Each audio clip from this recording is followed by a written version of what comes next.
நாம் பேசுறது கேக்குதா? அமைதியாயிரு நருட்டோ. அவன் நம்மளோட எதிரி கிடையாது. அது இப்ப முக்கியம் கிடையாது. அவன் என்ன பண்ணாங்கறத நீங்க பாத்தீங்களா இல்லையா? ஜாபுசா பயங்கரமானவன். அது மட்டும் இல்லாம ஒரு மான்ஸ்டர் மாதிரி சக்தி வாய்ந்தவன். பாக்க என்ன மாதிரி இருக்கிற இந்த சின்ன பையன் ஒரே ஒரு மூவ பயன்படுத்தி ஜாபுசாவா அழிச்சிருக்கான்.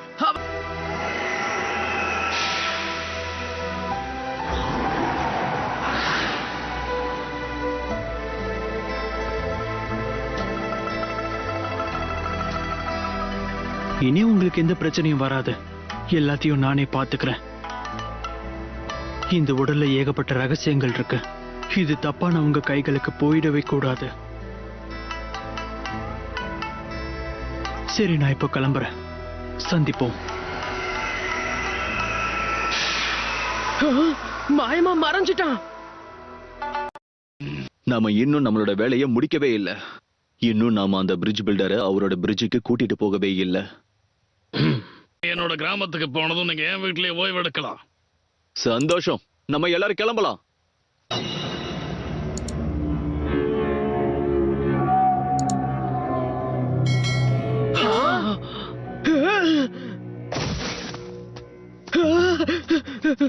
இருங்க, அவருக்கு என்னாச்சு? Kakashi sensei! Kakashi sensei! தேவையில்லாம நான் ஷாரிங்கான அதிகமா பயன்படுத்திட்டேன். இன்னும் எந்திரிக்கலையா? இப்ப உங்களுக்கு பரவாயில்லையா? இப்ப கொஞ்சம் பரவாயில்ல. ஆனா நான் பழையபடி சகஜமா மாறதுக்கு கொஞ்சம் நாள் எடுக்கும். அப்படின்னா அசையாம ஒரே இடத்துல இருக்கிறது தான் நல்லதுன்னு எனக்கு தோணுது. அதுவும் சரிதான். சென்சை கண்ணு முழிச்சிட்டாருன்னு நினைக்கிறேன். இத பாருங்க சென்சே, உங்க ஷேரிங்கன் ரொம்ப அற்புதமா இருக்கும். ஆனா அதால உங்களுக்கு ஏதாவது பாதிப்பு ஏற்படுதுன்னா நீங்க அதை உபயோகப்படுத்த கூடாது. அது கஷ்டம். உண்மை என்னன்னா, ஒரு சக்தி வாய்ந்த நிஞ்சா அசாசினை வீழ்த்தி இருக்க கொஞ்ச நாளைக்கு நமக்கு எந்த தொந்தரவும் இருக்காது. அதுவும் சரிதான். ஆனா மாஸ்க் போட்டுட்டு வந்த அந்த பையனை என்ன பண்ண போறீங்க? பனிமூட்டத்துல மறைஞ்சிருக்கிற கிராமத்துல இருந்து தான் அந்த பையன் வந்திருக்கணும்.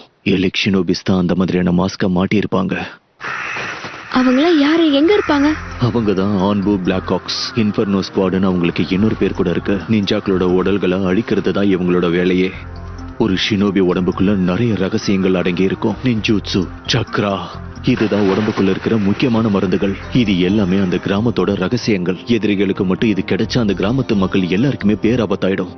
உதாரணத்துக்கு சொல்லணும்னா, எதிரிங்க யாராவது என்ன அழிச்சாங்கன்னா முதல்ல என்னோட ஷாரிங்கான தான் பரிசோதிச்சு பார்ப்பாங்க. தேவைப்பட்டுச்சுன்னா எனக்குள்ள இருக்கிற ஜுட்சுவா அவங்க பயன்படுத்தி நம்ம கிராமத்தையே அழிக்க பார்ப்பாங்க. ஷினோபி ட்ராக்கர் தான் இந்த மாதிரி எதுவுமே நடக்காம தடுக்க பார்ப்பாங்க.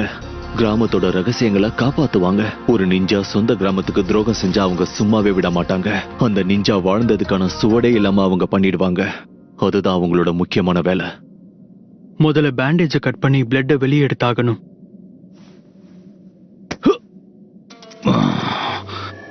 போதும், நிறுத்து. நானே பாத்துக்கிறேன். அப்படின்னா உனக்கு உயிர் திரும்ப வந்துருச்சா?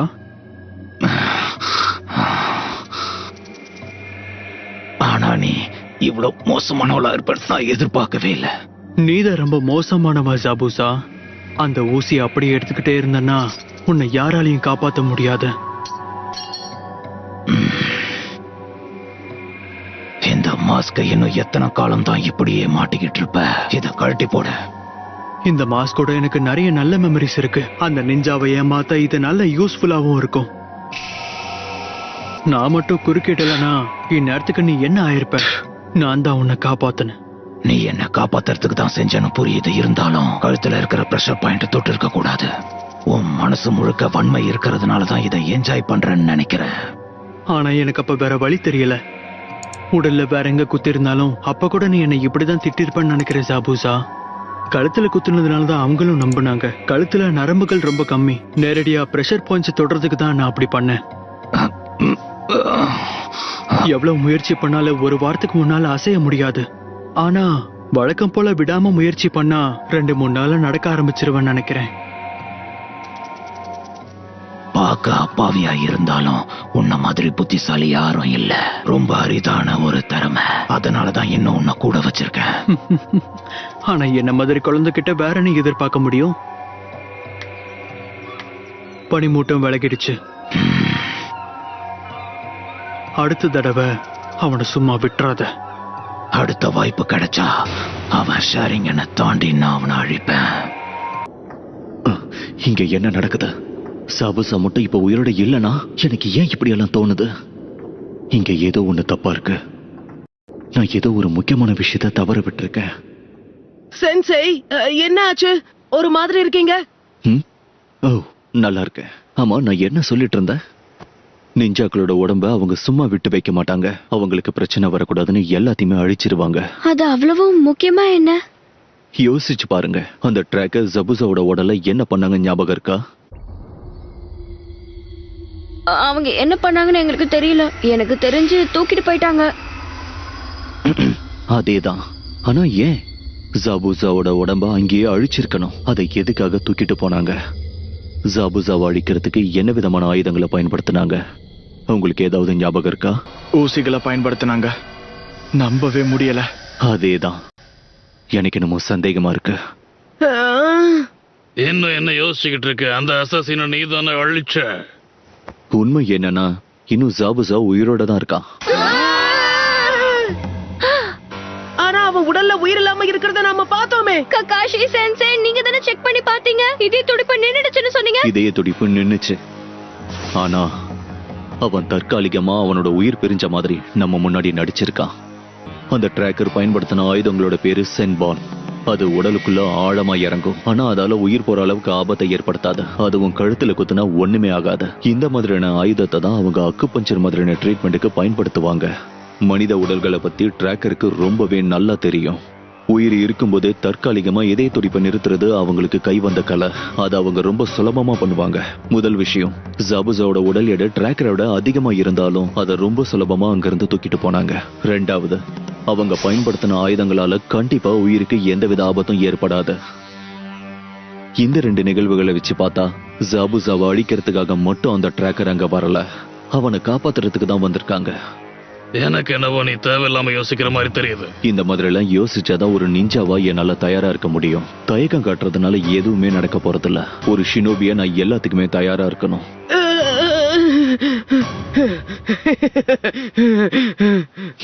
ஜாபுசா உயிரோட இருக்கிறத நினைச்சு நருட்டோக்கு ரொம்பவே சந்தோஷமா இருக்கு. அவனை அழிக்கிறதுக்காக காத்துக்கிட்டு இருக்கான். சென்சே, நீங்க தயாரா இருக்கணும்னு சொன்னீங்க.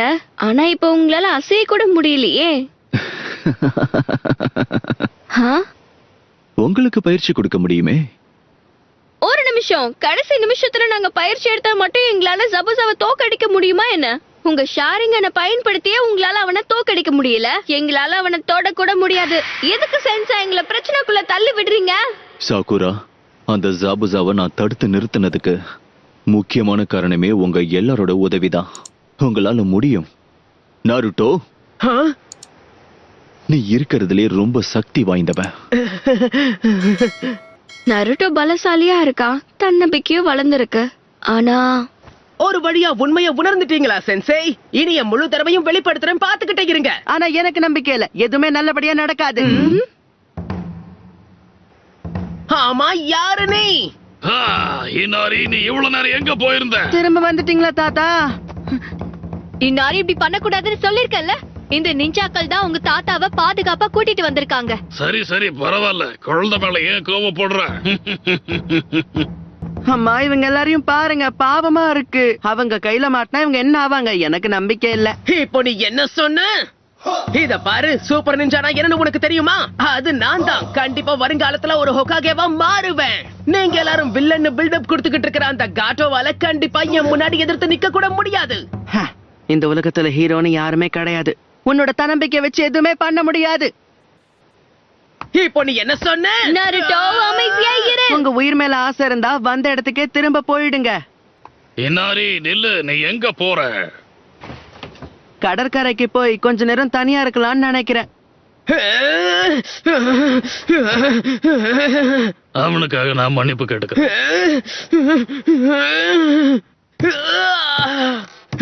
அந்த சின்ன பையன் என்ன நினைச்சுக்கிட்டு இருக்கான்? என்ன தைரியம் இருந்தா என்ன மரியாதை இல்லாம பேசுவான். அவன் அழுதுகிட்டு இருக்கானா?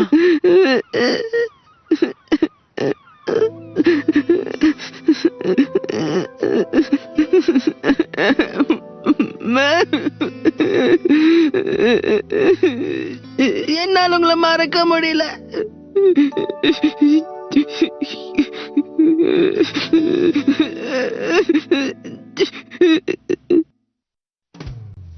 தயாரா இருக்கீங்களா? பயிற்சியை இப்போ ஆரம்பிக்கலாம். பிரமாதம். முதல்ல சக்ராவை பத்தின முக்கியமான விஷயங்களை நீங்க தெரிஞ்சுக்கணும். ஒரு நிஞ்சாவுக்கு சக்ரால இருந்து தான் சக்திகள் கிடைக்கும். அதை புரிஞ்சுக்கிறது ரொம்பவே முக்கியமான விஷயம். அதெல்லாம் எங்களுக்கு தெரியும். ஆமா சென்சை, நாங்க எப்பவோ இத பத்தி படிச்சிருக்கோம். அதாவது கேட்ரா. அதாவது சக்ராவா? நீ ஆரம்பி சாகுரா. இது பாரு நருட்டோ, உனக்கு புரியுற மாதிரி நான் உன்னோட பாஷையிலே சொல்றேன். நிஞ்சாஸ் ஜுட்சுல பயன்படுத்துற எலிமெண்டல் லைஃப் எனர்ஜி பேரு தான் சக்ரா. நிஞ்சாவோட சக்தி இதுலதான் ஒளிஞ்சிருக்கு. இதுல மொத்தம் 2 வகையான எனர்ஜி இருக்கு. உடல்ல இருக்க எல்லா செல்ஸ்லயும் இருக்கிறத நாம பிசிக்கல் எனர்ஜின்னு சொல்லுவோம். இன்னொரு வகை ஸ்பிரிச்சுவல் எனர்ஜி. பயிற்சியாலையும் அனுபவத்தினாலையும் இந்த எனர்ஜியை எவ்வளவு வேணாலும் அதிகப்படுத்திக்கலாம். இதோ இதுல இருக்கிற மாதிரி 2 சக்கராவையும் பயன்படுத்தினாதான் ஜுட்சு வித்தைய ஒழுங்கா பயன்படுத்த முடியும். ஸ்பிரிச்சுவல் பிசிக்கல் பவர் எப்படி ஒன்றிணைச்சு இருக்குன்னு நீயே பாரு. இது ரொம்பவே முக்கியம். கடைசியா இந்த மாதிரி குறிகளை பயன்படுத்தி சக்கராச வெளியெடுக்கணும். பரவாயில்லையே, நீ நல்லாவே புரிஞ்சு வச்சிருக்க சாகுரா. யுருகா சென்சை கிட்ட எவ்வளவு நல்ல மாணவர்களா இருக்காங்களா? புரிய வைக்கிறேங்கிற பேர்ல குழப்பமான விஷயத்தை தான் சொல்லிக்கிட்டு இருக்கீங்க. ஜுட்சு எப்படி செய்யணும்னு கத்துக்கிட்டா போதாதான் என்ன? நருட்டோ சொல்றத நான் ஒத்துக்கிறேன். ஜூட்சு வித்தையில சக்ரா எனர்ஜியை ஏற்கனவே பயன்படுத்துறோமே. இல்ல, இந்த பவரை பத்தி உங்களுக்கு ஒண்ணுமே தெரியாது. எல்லாரும் வெறும் கத்துக்கிட்டீங்க தான். நீங்க என்ன சொல்றீங்க? அமைதியா நான் என்ன சொல்றேனோ அதை மட்டும் கேளுங்க. இதுக்கு முன்னாடி சாகுரா சொன்ன மாதிரி ஸ்பிரிச்சுவல் எனர்ஜியும் பிசிக்கல் எனர்ஜியும் உங்களுக்குள்ள நீங்க தான் அதை சரியா ஒண்ணு சேர்க்கணும். ஆனா அதுக்கு என்ன செய்யணும்?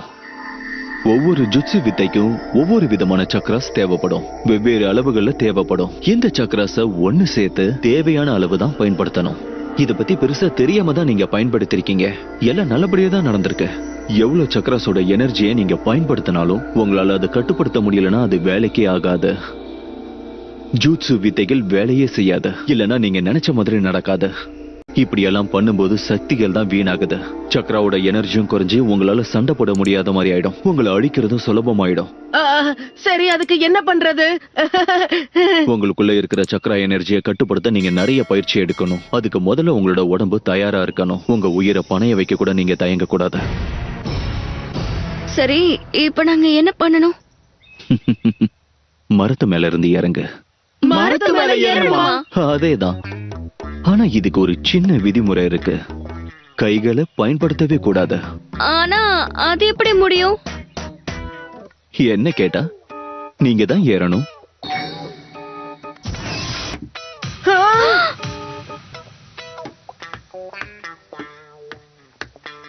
எப்படி மரத்து மேல ஏறாரு? என்னால நம்பவே முடியல. கைய பயன்படுத்தாம எப்படி இது? இதுக்குதான் பயிற்சி முக்கியம்னு சொன்னேன். சக்ரா எனர்ஜி முழுக்க உங்க பாதத்துல தான் இருக்கணும். அப்புறம் நீங்க மரத்தோட ஒன்றிணையணும். நமக்குள்ள இருக்கிற சக்ரா பவரை இப்படியும் பயன்படுத்தலாம். ஒரு நிமிஷம் இருங்க. இதெல்லாம் பார்க்க நல்லா இருக்கு. ஆனா இதை வச்சு எப்படி சாபுசாவா அழிக்கிறது? அவன் கூட மோதுறதுக்கு இந்த ஒரு வழிதான் இருக்கு சாகுரா. இந்த பயிற்சி எதுக்கு நான் உங்களுக்கு புரிய வைக்கிறேன். முதல்ல தேவையான அளவுக்கு சக்ரா பவரை உங்களோட உடம்புல ஒரு பாகத்துக்கு போறதுக்கான பயிற்சி நான் கொடுக்கறேன். அனுபவம் இருக்கக்கூடிய நிஞ்சாக்களுக்கு இது ரொம்ப கஷ்டமான பயிற்சி. இந்த மாதிரி மரத்துல ஏறணும்னா பிசிக்கல் அப்புறம் ஸ்பிரிச்சுவல் எனர்ஜியை ஒன்னா பயன்படுத்தணும். அது மட்டும் இல்லாம பாதங்களுக்கு சக்ரா எனர்ஜியை கொண்டு போறது அவ்வளவு சுலபமானது இல்ல. நான் என்ன சொல்ல வரேன்னு உங்களுக்கு புரியுதா? இத உங்களால சரியா செய்ய முடிஞ்சா உங்களால எந்த ஜூட்சுவையும் சரியா செய்ய முடியும். யாராவது முயற்சி பண்றீங்களா? இன்னொரு முக்கியமான விஷயம், சக்கராவோட லெவலையும் பாதுகாக்கணும். ஒரு நிஞ்சா பேட்டில் ஈடுபடும் போது இந்த சக்கர லெவலை பேலன்ஸா வச்சுக்கிறது ரொம்பவே கஷ்டம். எல்லாமே சரிசமமா இருக்கணும். அதனாலதான் ஒரு நிஞ்சா முதல்ல சக்கரா பேலன்ஸ முறையா கத்துக்கணும். ஆரம்பிக்கலாமா? ஏன்னா நாள் முழுக்க நானே பேசிட்டு இருந்தா அப்புறம் உங்களால பயிற்சி ஆரம்பிக்க முடியாது இல்லையா? பயிற்சி மூலமா தான் சக்கராவோட பவரை உங்களால கட்டுப்படுத்த முடியும். இந்த குனாய்னாவை பயன்படுத்தி மரத்து மேல எவ்வளவு தூரம் உங்களால போக முடியும்னு மார்க் பண்ணுங்க. இதுக்கும் நீங்க கைகளை பயன்படுத்த கூடாது. அதுக்கப்புறம் அந்த மார்க்கை தாண்டி போறதுக்கான முயற்சியை நீங்க எடுக்கணும். முன்னேறி போய்கிட்டே இருக்கணும். முதல்ல மரத்தை நோக்கி நீங்க வேகமா ஓடணும். அப்பதான் அந்த வேகத்தோட நீங்க மேலே ஏற முடியும். மறக்காதீங்க, கையை உபயோகப்படுத்த கூடாது. தயாரா? நான் எப்பவுமே தயாரா தான் இருப்பேன். இதெல்லாம் எனக்கு பெரிய விஷயமே கிடையாது. இப்ப பாருங்க. என்னுடைய திறமையை நான் வளர்த்துக்கிட்டு இருக்கேன்னு நீங்க தானே சொன்னீங்க சென்சை, ஞாபகம் இருக்கா? இந்த பேச்சுக்கு ஒன்றும் குறைச்சல் இல்ல. எல்லாரும் ஒழுங்கா கவனமா செயல்படுங்க. திரும்பவும் பாராட்ட மாட்டாரோ? ஓகே, முதல்ல என்னுடைய சக்ரா எனர்ஜியை என்னுடைய பாதங்களுக்கு நான் கொண்டு போகணும். நான் சாதிச்சுட்டேன். பட்டய கிளப்பு.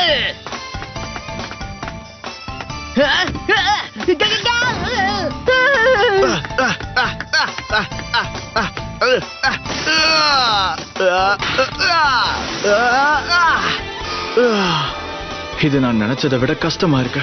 பேலன்ஸை தவற விடக்கூடாது. சக்ரா பவர் அதிகரிச்சா மரம் பாதிச்சு நாம கீழே விழ வேண்டியிருக்கும். அதே சமயம் பவர் குறைஞ்சாலும் இந்த நருட்டோ மாதிரி கீழே விழ வேண்டியதுதான். சாசுகே நினைச்ச மாதிரியே கலக்கிட்டான். வழக்கம் போல நருட்டோ சொதப்பிட்டான். ஹே, எனக்கு இது பிடிச்சிருக்கு. சாகுரா, அடேங்கப்பா, உங்க டீம்லயே சாக்குரா மட்டும் தான் சக்ரா எனர்ஜியை கட்டுப்படுத்த கத்துக்கிட்டு இருக்கான்னு நினைக்கிறேன். நீ அசத்திட்ட சாக்குரா. யா, நீ கலக்கிட்ட சாகுரா. உன் திறமை மேல எனக்கு சந்தேகமே கிடையாது. ஆனா நான் இதை எதிர்பார்க்கவே இல்ல. என்னாலயும் முடியும். சாசுகே சந்தோஷப்படுவான்னு நினைச்சா அவன் இப்படி கோவமா இருக்கானே. ஏன் எதுவுமே நான் நினைச்ச மாதிரி நடக்க மாட்டேங்குது? சாக்குரா சக்ராஸ பத்தி நல்லாவே புரிஞ்சுக்கிட்டா. அதனாலதான் அவளால அதை கண்ட்ரோல் பண்ணி பேலன்ஸ் பண்ண முடியுது. யாராவது ஒருத்தர் ஹொக்காகே ஆகிறத பத்தி நாம இதுக்கு முன்னாடி பேசியிருக்கோம்ல. சாக்குராவால ஹொக்காகே ஆக முடியும்னு எனக்கு தோணுது. நீங்க என்ன நினைக்கிறீங்க? சாசுகே மேல நான் நிறையவே நம்பிக்கை வச்சிருந்தேன். ஆனா பாவம் அவனாலையும் முடியல. நிறுத்துங்க சென்சே, நீங்க தேவையில்லாம பேசுறீங்க. சாசுகேன்னு வெறுக்காம இருக்கணும். ரெண்டு பேருக்கும் கோபம் வந்துருச்சுன்னு நினைக்கிறேன். நாருட்டோ சாசுகே அவங்க ரெண்டு பேருக்குள்ள இருக்கிற சக்கராவை அவங்க உணர்ந்தே ஆகணும். இந்த பயிற்சி மட்டும் வேலை செஞ்சா இவங்களோட சக்தியை பல மடங்கு அதிகரிச்சு பலசாலியா மாத்த முடியும். இனி பாருங்க, முதல்ல சாஸ்கேவை தாண்டறேன். அதுக்கப்புறம் அந்த மரத்தோட உச்சியை எப்படி தொடறேன்னு மட்டும் பாருங்க. தேவையில்லாம நேரத்தை வீணடிக்கிறாங்க. யாரு கூட மோதுறாங்கன்னு அவங்களுக்கு தெரியல.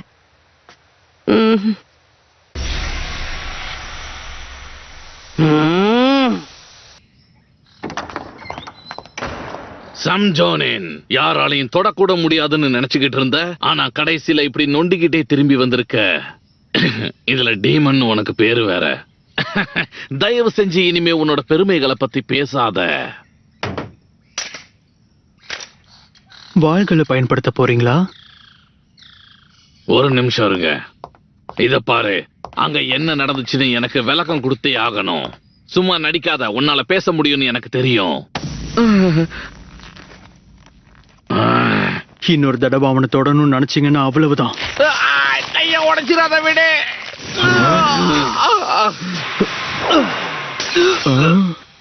இங்க என்ன நடக்குது? அவளால இவ்வளவு வேகமா அசைய முடியுமா? என் கூட மோதாதீங்க. நான் இப்ப ரொம்ப கோவமா இருக்கேன். இன்னும் ஒரே ஒரு வாய்ப்பு, அவ்வளவுதான். இந்த தடவை தோத்துட்டு வந்த உன் கதை முடிஞ்சது. உனக்கும் எனக்கும் சம்பந்தமே கிடையாது. வாங்க போலாம். பொறுமையா இருக்கிறதும் நல்லதுதான். அதுவும் சரிதான்.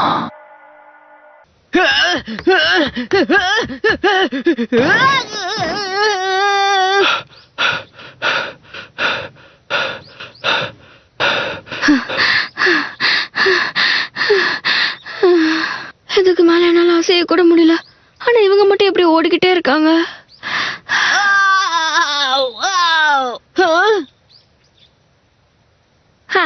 நருட்டோவால ஒரு அடி கூட முன்னாடி எடுத்து வைக்க முடியல.